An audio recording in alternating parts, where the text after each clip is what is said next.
రాజకీయాల్లోకి వచ్చిన తర్వాత రాకముందు చాలా మంది కామెంట్స్ చేసేవాళ్ళు, ఎందుకు ఇంత డబ్బు ఖర్చు పెడుతున్నారు రాజకీయాల్లోకి, కేవలం ఇట్లనే ప్రజాసేవ మాత్రమే చేసుకొని నాన్ ప్రాఫిట్గా చేయొచ్చు కదా అని. అయితే సమాజంలో పాలసీ మేకింగ్ చేయాలన్నా చట్ట సభల్లో కూడా సమర్థవంతమైన నాయకత్వం ఉండాలి. ఎందుకు ఉండాలి అంటే, మీరు ఒక గవర్నమెంట్ ఆఫీసుల్లో కానీ పెద్ద పెద్ద వాటిలోకి వెళ్ళినప్పుడు 20-30 మంది స్టేక్ హోల్డర్స్ ఉంటారు. వాళ్ళందరినీ సమర్థవంతంగా కలిపి ఒక్కటి చేయగలిగినప్పుడు మాత్రమే మీకు మంచి పాలసీ వస్తూ ఉంది. మరి ఈరోజు చూస్తూ ఉన్నారు, నిన్న కోల్కతాలో అంత పెద్ద ఇన్సిడెంట్ అయింది. జరిగితే ఇలాంటివి ప్రతి సంవత్సరం జరుగుతూనే ఉన్నాయి. ఎక్కడో చాట సమస్యల మీద ప్రతి ఒక్కళ్ళు పోరాటం చేస్తూనే ఉన్నారు. చేసినప్పుడు 4-5 రోజులు వీటి మీద మాట్లాడతారు, ఏదో వాళ్ళకి ఒక వ్యక్తిగత కాంపెన్సేషన్ ఇస్తారు. అయితే సమస్య మాత్రం పునరావృతం మాత్రం జరుగుతూనే ఉంటుంది. ఇలాంటివన్నీ జరగకుండా ఉండాలి అంటే ఓపికతో, సహనంతో కనీసం 2-3 సమస్యలైనా కూడా ఇండియా మొత్తం ఉన్నటువంటి సమస్యలను తీర్చగలిగేటువంటి నాయకత్వం ఉండాలి. ఒక కరప్షన్ కానీ, ఒక మహిళలపై జరిగేటువంటివి కానీ ఇవన్నీ తీసేయాలంటే మాలాంటి వాళ్ళు అవసరం.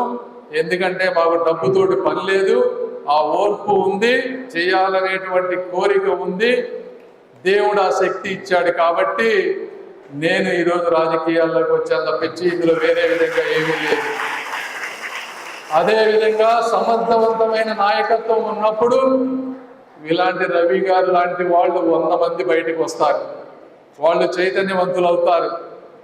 ఇప్పుడు జనరల్ హాస్పిటల్కి వెళ్ళి రివ్యూలు పెట్టి అందులో సమస్యలని చెప్తా ఉంటే ఎంతోమంది డాక్టర్స్ ఫ్రెండ్స్ ఈరోజు అన్ని డొనేట్ చేయడానికి వస్తూ ఉన్నారు.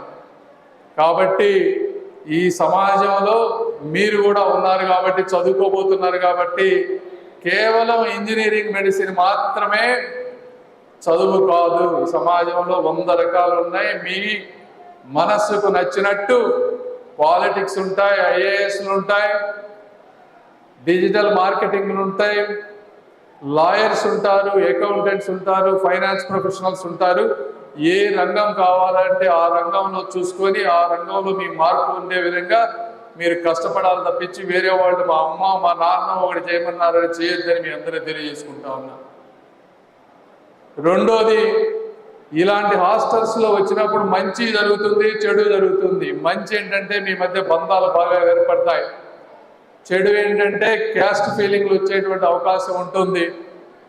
అవి మాత్రం దగ్గరికి రానివ్వకుండా అందరినీ సమాజంలో కలుపుకొని వేరే వాళ్ళ భావాలను అర్థం చేసుకొని మీరు వాళ్ళకు స్ఫూర్తిగా ఉండే విధంగా ఉండాలి తప్పించి వేరే విధంగా ఎవరు ఉండకూడదు. అది సమాజంలో లాంగ్ టర్మ్లో చాలా విచ్ఛిన్నానికి, ఇబ్బందులకి గురి చేస్తుంది. కాబట్టి అదొక్కటి మీరు గుర్తుపెట్టుకోవాలి, మీరు ఏది చేసినా కూడా. వీటితోటి ఇదొక్కసారి మీ అందరికీ చెప్తూ ఇంకొకసారి మళ్ళీ చెప్పేది ఏంటంటే, ఈ కార్యక్రమానికి నన్ను ఆహ్వానించిన మీ అందరికీ నా హృదయపూర్వక కృతజ్ఞతలు.